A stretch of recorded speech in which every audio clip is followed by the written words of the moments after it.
बच्चों, कैसे हैं आप? शुरू करते हैं अपना चैप्टर। अपन जो आज का जो चैप्टर रहने वाला है वो है एप्लीकेशन ऑफ डेरिवेटिव का फर्स्ट चैप्टर, जिसे अपन बोलते हैं टेंजेंट एंड नॉर्मल। तो ये रहा टॉपिक आज का, क्या है? Tangent and normal. ये एप्लीकेशन ऑफ डेरिवेटिव का फर्स्ट चैप्टर है। तो स्टार्ट अपन डेरिवेटिव से करेंगे। कहाँ से करेंगे अपन? Geometrical representation of derivative.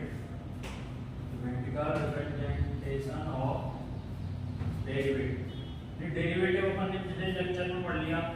तो डेरिवेटिव यहाँ पर क्या काम आया? तो लेट्स सपोज एक फंक्शन दिया है हमको y इक्वल टू fx। ये अपन को फंक्शन दे दिया, ठीक। अब इसका अपन डिफरेंशिएशन कर देते हैं। Differentiating with respect to x, तो हमको क्या मिलेगा? dy/dx मिलेगा। इसको क्या लिख सकते हैं? f'। तो ये जो अपन को dy/dx मिला, तो ये अपन ने पिछले चैप्टर में क्या पढ़ा? ये दो चीजें बताता है, या अपन बोल सकते हैं इसकी डेफिनेशन। पहली क्या बताता है? ये बताता है slope of tangent. Slope of tangent यानी कि अगर हम किसी फंक्शन का डिफरेंशिएशन कर देते हैं तो वो डेरिवेटिव जो आएगा वो क्या बताएगा? ये स्लोप ऑफ टेंजेंट बताएगा। दूसरा क्या होता है? Instantaneous rate of change. Instantaneous rate of change. Instantaneous rate of change. इन दोनों टॉपिक को लेकर ही अपना पूरा चैप्टर चलने वाला है। तो स्टार्ट अपन करते हैं स्लोप ऑफ टेंजेंट से। डेरिवेटिव जो है वो स्लोप ऑफ टेंजेंट को किस तरह रिप्रेजेंट करता है? ये अपन ने ग्राफ लिया, कोई रैंडम फंक्शन, ठीक। और इस पॉइंट पे अपन ने क्या किया? एक टेंजेंट ड्रॉ कर दिया। ये इस तरह से ये पॉइंट है सपोज p x1, y1, और ये जो बना है फंक्शन है y इक्वल टू fx। और ये लाइन क्या x एक्सिस के साथ कोई इंक्लिनेशन को होगी, लेट्स सपोज इसको बोलिए साइन। तो अपना जो dy/dx जो शो करेगा वो क्या करेगा? इस लाइन की स्लोप। अगर अपन इस लाइन का अपने पास इंक्लिनेशन है तो स्लोप क्या लिख सकते हैं अपन? tan sign.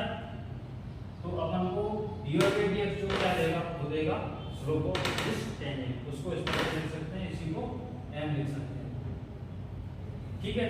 और अगर इसी पॉइंट पे इस लाइन के परपेंडिकुलर अपन एक और लाइन खींच देते हैं, सेम इसी पॉइंट पे इस लाइन के परपेंडिकुलर एक लाइन खींच देते हैं, तो ये हो जाएगा अपना नॉर्मल हो जाएगा। और ये जो लाइन होगी वो क्या होगी? टेंजेंट। तो अपन जानते हैं अगर कोई दो लाइन परपेंडिकुलर हो तो उनका स्लोप का मल्टीप्लिकेशन क्या होता है? -1 होता है। तो ये क्या हो गया? Slope of tangent. तो क्या हो गया? स्लोप ऑफ टेंजेंट जो हो गया अपना वो तो हो गया dy/dx। और इसी को यूज करते हुए स्लोप ऑफ नॉर्मल क्या लिखेंगे? Slope of normal. तो स्लोप ऑफ नॉर्मल क्या हो जाएगा? -1/, दिस, ठीक। समझ में आ गया? ठीक है, यहाँ तक क्लियर है। अब अपने पास स्लोप आ गई। अब अपन देखेंगे इसके बाद सीधा इक्वेशन, स्ट्रेट लाइन की यानी कि टेंजेंट की इक्वेशन देखेंगे और उसके बाद सीधे अपन क्वेश्चन करेंगे। Equation of tangent. Equation of tangent ये कर दिया है। किसी पॉइंट P पे अपन को ये टेंजेंट खींचनी, इस पॉइंट P पे जो है अपन को टेंजेंट की इक्वेशन खींचनी। तो अपने पास क्या होगा? ये फंक्शन दिया रहेगा y equal to fx। y equal to fx अपन को फंक्शन दिया रहेगा। इसका dy/dx करते ही अपने पास क्या आ जाएगा? स्लोप आ जाएगा। स्लोप बोले तो m, और पॉइंट अपने पास है p equal to x1, y1। तो अपन पॉइंट स्लोप फॉर्म से टेंजेंट की इक्वेशन लिख सकते हैं। Point slope form. तो इक्वेशन क्या हो जाएगी? इस तरह से लिखते हैं y minus y1 equal to m, अपना m क्या है dy/dx। अपन स्पेशल किस पॉइंट पे निकाल लें x1, y1 पे और x माइनस x1। तो ये अपनी क्या बन गई लाइन की इक्वेशन बन गई यानी कि टेंजेंट। ठीक है, यहाँ तक समझ में आया। अब अपन लेते हैं इसका एक एग्जांपल। अगर कोई कर्व दे दिया और पॉइंट दे दिया तो अपन को टेंजेंट की इक्वेशन पूछ ले किस तरह चलेगी। क्वेश्चन ले लो, पैराबोला दे दिया वहां, पैराबोला y² = 4x, ये कर्व दे दिया। इसके अपन को लेटेस्ट टर्म पर क्या करनी है, find tangent on point of, ये यानी इस तरह से बोल सकते हैं and point of latest term. ठीक है, सॉल्यूशन करते हैं। कर्व क्या दे दिया y² = 4x। पैराबोला अपन ने पढ़ा, कॉनिक सेक्शन में पढ़ा है किस तरह से बनेगा, ये इस तरह से बनेगा। इसका वर्टेक्स क्या हो जाएगा 0, 0 यहाँ, और इसका जो फोकस क्या होगा 1, 0। तो अगर अपने पास फोकस है तो उसके लेटेस्ट टर्म के एंड पॉइंट क्या हो जाएंगे 1, 2a और 1, -2a। तो अपने पास पॉइंट दे दिए और अपन को क्या करना स्टेट की इक्वेशन। ठीक है, तो इसका डिफरेंशिएशन करते हैं। Differentiation with respect to x, with respect to x, तो अपन को क्या मिलेगा 2y dy/dx = 4। तो अपने पास dy/dx क्या आ जाएगा 4a/2y, तो क्या हो जाएगा 2a/y। तो अपन को इस पॉइंट 1, 2a पे और फिर 1, -2a पे अपन को टेंजेंट इक्वेशन निकालनी है। तो इस दोनों पॉइंट के बाद अलग अलग स्लोप निकालना है।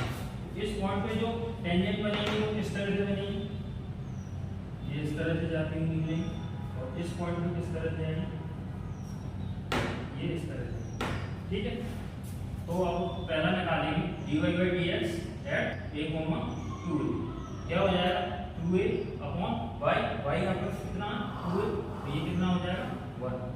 तो इसी तरह से dy/dx अपन 1, -2a पे निकालें तो क्या हो जाएगा 2a/-2a = -2। ठीक है, अब अपन इक्वेशन लिखेंगे इसको यूज करते हुए। ठीक है, अपन ने यहाँ पे dy/dx यानी कि स्लोप निकाल लिया। अब इस इक्वेशन को यूज करते हुए अपन इसका इक्वेशन लिखेंगे। ठीक, चलिए लिखते हैं, जब तक इसको आप समझ लीजिए। पहले अपन लिखेंगे पॉइंट ऑन पॉइंट 1, 2, किस तरह से लिखेंगे y - y1, यहाँ पे y1 कितना 2a = n, 1, 2 पे कितना आ रहा 1 आ रहा, तो 1 × x - x1 कितना a। तो अपनी इक्वेशन बन जाएगी y - 2a = x - a, और इसको सिंपली करें तो x + a, इसको इधर ले जाएंगे कितना बन जाएगा x + a। ये तो अपनी इक्वेशन। अब देखेंगे अपन ऑन पॉइंट 1, -2। ठीक है, इस तरह से लिखेंगे y - y1 कितना है -2 x × n अपने पास कितना -1, तो ये लिखा हमने -1 x - का x1 यानी कि a। तो ये कितना हो गया y + 2a = -x + का a। ठीक, इन दोनों को इधर लाओ, क्या हो जाएगा y + x, और 2a में से a ले जाएगा तो a बचेगा, तो ये कितना होगा = 0। और इसको अगर इस तरह से लिखें तो ये क्या हो जाएगा y = -x - का a, यानी कि इसमें स्लोप कितना आ रहा है y = कितना आ रहा है 1, और इसमें कितना आ रहा है -1। ठीक है, यहाँ तक क्लियर है। ये तो अपन इक्वेशन देखिए। अब क्या होता है टेंजेंट में कुछ स्पेशल केस बनते हैं जो अपन को कीवर्ड दिया जाएगा जिससे अपन को क्वेश्चन सॉल्व करने होंगे। वो क्या क्या कीवर्ड होते हैं जिनसे अपन को डायरेक्ट स्लोप मिल जाती है, वो देखते हैं कितने क्या होता है। ये क्वेश्चन ज्यादातर बोर्ड में आते हैं कि आपको सीधा हिंट दे दिया जाएगा और आपको इक्वेशन निकालनी है। वो क्या ये हमने ज्यादा स्ट्रेट लाइन में भी देखा। पहला कैसे, टेंजेंट इक्वली इंक्लाइंड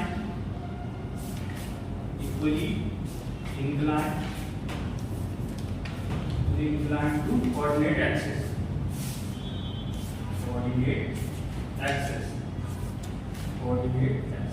यानी कि अगर आपको क्वेश्चन में बोल दिया है कि उस टेंजेंट की इक्वेशन लिखो जो कोऑर्डिनेट एक्सिस के साथ क्या है, इक्वली इंक्लाइंड। किस तरह से होगी, ये इस तरह से, ये दोनों एंगल क्या होनी चाहिए, बराबर होनी चाहिए। इसी तरह से ये दोनों एंगल क्या होनी चाहिए, ये बराबर। तो लाइन क्या हो जाएगी, इक्वली इंक्लाइंड। अब अपन को इसमें पता है ये तो 90 होता है। अगर ये दोनों एंगल बराबर है तो इनको पक्का कितना होना पड़ेगा, 45। ये भी कितना होगा, 45। ये 45 तो ये कितना हो जाएगा, 180 माइनस 45 तो ये 135। अगर इसको 135 लें तो अपने पास m कितना आ जाएगा, tan 135, तो वो कितना हो जाएगा, माइनस का 1। यानी कि जब अपन को इस तरह से दे दिया है कि जब tangent equally inclined to coordinate axis, तो अपन को m यानी कि dy/dx कितना लेना, माइनस का 1 लेना। ठीक है, ये तो इसके लिए होगा। अगर इसके लिए देना अपन तो ये कितना एंगल बनना, 45। तो इसके लिए m क्या हो जाएगा, ये हो जाएगा tan 45 = 1। यानी यहाँ पे तो इसके लिए -1 और इसके लिए 1, तो दोनों को अपन एक साथ लिखने पे कितना हो जाएगा, +-1। तो ये अपनी पहली गलती है कि जब लाइन जो है इक्वली इंक्लाइंड हो तो अपन को dy/dx +-1 लेना। तो दूसरी क्या होगी, दूसरी बनेगी जब जो है टेंजेंट विद इक्वल इंटरसेप्ट, यानी कि ये टेंजेंट जो है इक्वल इंटरसेप्ट बना रही हो। वो किस तरह से, यानी कि या तो ये दोनों इंटरसेप्ट इक्वल हो और पॉजिटिव हो, या दूसरा केस क्या हो सकता है कि ये दोनों इंटरसेप्ट क्या हो, नेगेटिव हो और दोनों इक्वल हो। तब अपन यहाँ देखें तब क्या बनता है, तब अपन देखें तो यहाँ पर देखें ये भी कितना बनेगा, 135, और यहाँ पर ये भी एंगल कितना हो जाएगा, 135। क्योंकि ये और ये इक्वल है तो अपन जानते हैं tan का फॉर्मूला लगा के कितना हो जाएगा, 45। तो ये कितना हो जाएगा, 135 एंगल ये हो जाएगा। तो यहाँ पर स्लोप क्या बनेगी, तो स्लोप क्या हो जाएगा, यहाँ पे स्लोप -1। और स्लोप ई क्या होगा अपने टेंजेंट में dy/dx, इसको -1 देंगे। यानी कि जब अपन को दूसरा इस तरह से कीवर्ड दी जाए तो dy/dx कितना लेना है, -1 लेना है। तो दो हो गए। तीसरा पॉइंट देखते हैं। तीसरा ये तो क्या होगा, इक्वल इंटरसेप्ट। जब तीसरे में बोल दिया जाए कि टेंजेंट मेक्स इक्वल लेंथ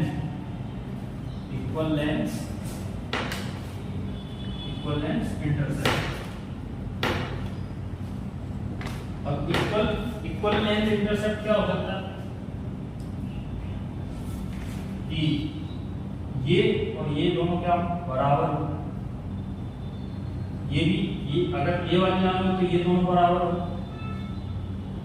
ये और ये दोनों बराबर हो जाए, या फिर ये और ये बराबर हो जाए। तो अपने पास कितनी लाइन मिलेगी, 4 लाइन मिलेगी। इनमें से दो का स्लोप तो इन दोनों ये दोनों पैरेलल है तो इनका स्लोप तो क्या होगा, 1 होगा, और इसका कितना होगा, -1। तो यहाँ पर अपन dy/dx कितना लेंगे, वो भी लेंगे +-1। क्या क्लियर है, ठीक है। अब अपन चौथा लेंगे। चौथा आपको बोल दिया जाए कि tangent cuts coordinate axis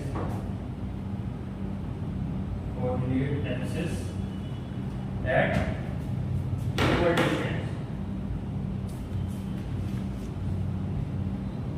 equal distance from origin। यानी कोई टेंजेंट हो जो वो क्या कर रही हो,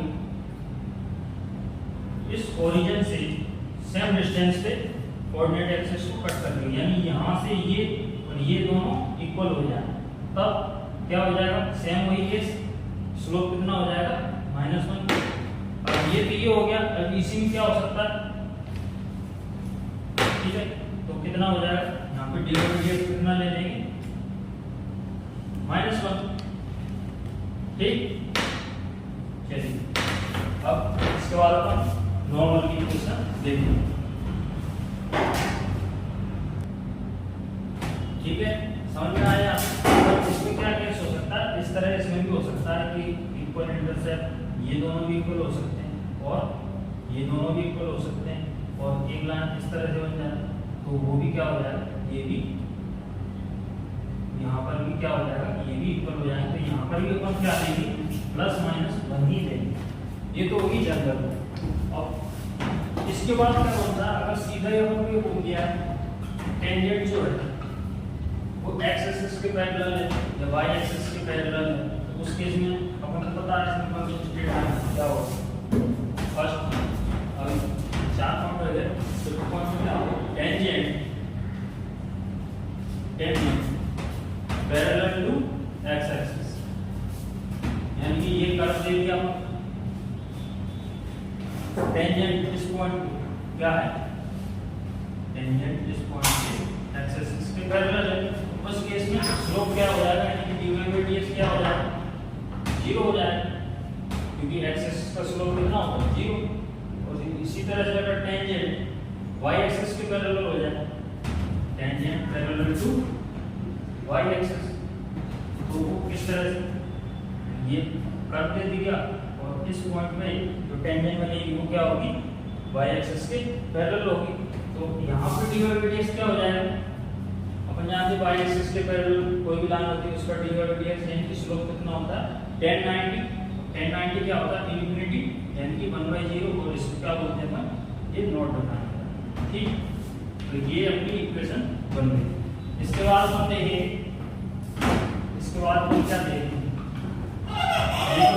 टेंजेंट दे दिया, अब अपन नॉर्मल की इक्वेशन देखेंगे, इक्वेशन ऑफ टेंजेंट की देखिए, सारे केस देख लिए, उसके इक्वेशन देख लिए और उसके एग्जांपल देख लिए। अब अपन स्टार्ट करेंगे क्या, इक्वेशन ऑफ नॉर्मल।